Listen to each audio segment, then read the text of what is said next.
Assalamualaikum Bu Dewi. Waalaikumsalam, Bu Liza. Bagaimana kabarnya Bu Dewi?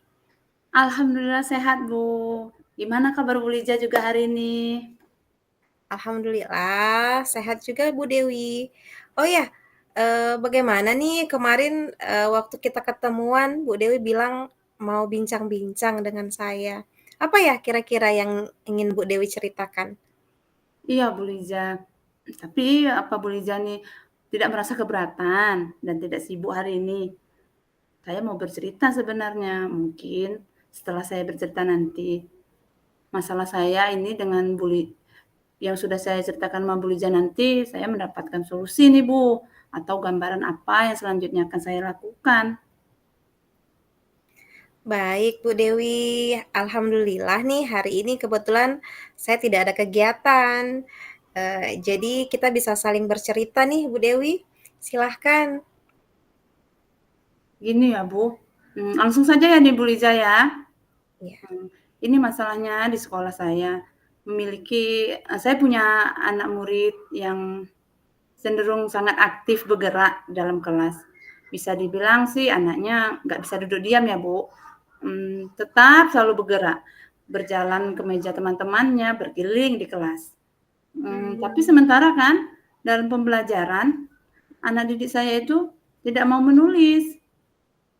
Terus, tapi kalau saya berada di sampingnya, dia menulisnya tuntas dan dia tidak suka mewarnai, Bu. Karena dia tahu kalau dia pernah bilang sama saya, dia pernah bilang begini, "Saya tidak suka, Bu, mewarnai. Asal mewarnai tapi hasilnya jelek," katanya gitu, bukan.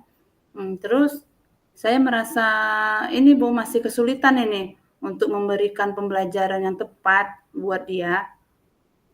Ya, dan saya juga mungkin membutuhkan strategi untuk membuat minat belajar anak didik saya itu ya biar agar dapat terpenuhi ya, Bu Liza.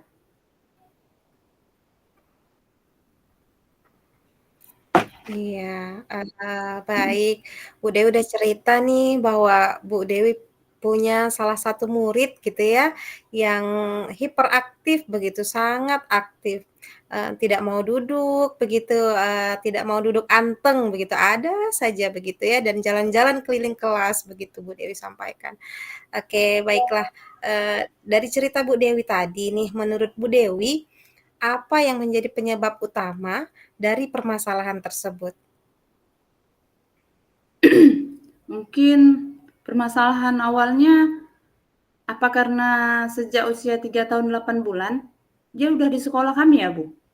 Dan ini tahun keduanya dia di sekolah kami. Apa kemungkinan dia juga bosan? Dan dia juga pernah saya berikan tugas, dia selalu mengatakan, "Adik sudah bosan, Bu, belajar ini, belajar itu." Apa mungkin ya, Bu? Saya juga butuh strategi pembelajaran gitu ya, Bu Liza. Dan yang saya tahu dari data sekolahnya, saya merangkum di situ dia dalam keluarganya dia anak tunggal, Bu. Apa mungkin itu Iya. bisa menyebabkan faktor utamanya dia memiliki uh, apa namanya sifat aktif seperti itu sehingga dia butuh memang perhatian dari saya, dari lingkungan sekitar lah mungkin ya, selain dari keluarganya.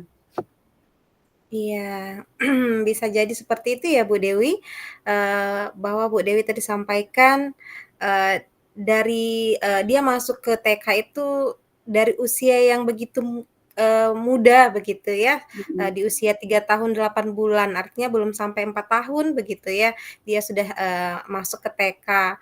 Dan Bu Dewi tadi sampaikan, ada perasaan bosan begitu, dan kemudian dari faktor keluarganya yang dia anak tunggal, bisa jadi dia membutuhkan perhatian begitu, karena di rumahnya dia sendiri begitu ya. Kalau di rumah, mendapat perhatian penuh begitu kan, Bu Dewi sampaikan tadi karena anak tunggal.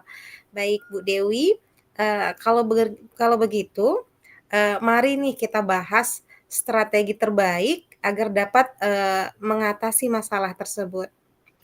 Pertama-tama kita perlu memahami penyebab mengapa sih murid kita tadi merasa bosan begitu, dan apakah karena dia ingin mendapatkan perhatian dari gurunya yang seperti Bu Dewi sampaikan tadi? Iya Bu Liza, betul. Setelah, Ibu Liza tadi mengatakan seperti itu, masalah strategi betul.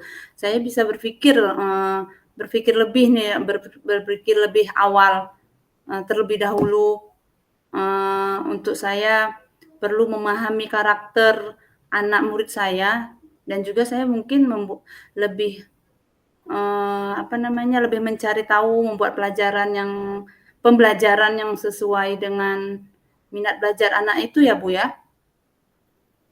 Iya, jika demikian, kita bisa menggunakan metode pembelajaran yang lebih bervariasi ya, yang seperti Bu Dewi sampaikan, bahwa kita itu harus memahami karakter murid, begitu ya.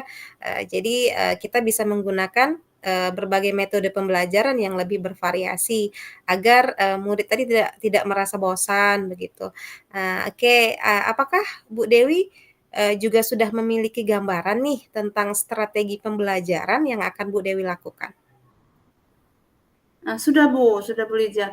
Saya akan melakukan ke depannya, saya akan melakukan, mmm, pembelajaran yang bervariasi, yang membuat anak itu lebih lagi minat belajarnya timbul, terus, saya sudah memiliki gambaran ini Bu, apa ke depannya pembelajaran yang membuat dia menarik, tapi dengan, dengan memilih karakter anak juga. Dan lebih mungkin alat peraganya ya, media pembelajarannya juga bervariasi, jadi membuat mereka menarik ya, Bu, ya. Mungkin Iya. itu ya, Bu, ya, gambaran saya. Oke, baiklah Bu Dewi. Sepertinya Bu Dewi, sudah sangat semangat nih, dan sudah menemukan solusi ya atas permasalahan Bu Dewi, bersama muridnya di sekolah. Mudah-mudahan nanti, untuk, coaching selanjutnya nih saya juga nggak sabar nih, mendapatkan, hasil dari, eee pelaksanaan strategi yang Bu Dewi sampaikan hari ini ya, dan, saya rasa cukup kita hari ini ya Bu Dewi. Mungkin Bu Dewi ingin istirahat dan sebagainya ya? Iya, Bu Liza, terima kasih sudah dikasih waktunya untuk berbincang-bincang. Terima kasih juga sudah mendengarkan cerita saya ya. Mungkin ke depannya nanti kalau sudah saya lakukan implementasi tadi, nanti saya akan berbagi lagi sama Bu Liza. Bu Liza masih mau mendengarkan saya kan? Iya, baik Bu Dewi. Oke, terima kasih Bu. Maaf mengganggu waktunya dan assalamualaikum warahmatullahi wabarakatuh. Waalaikumsalam warahmatullahi wabarakatuh.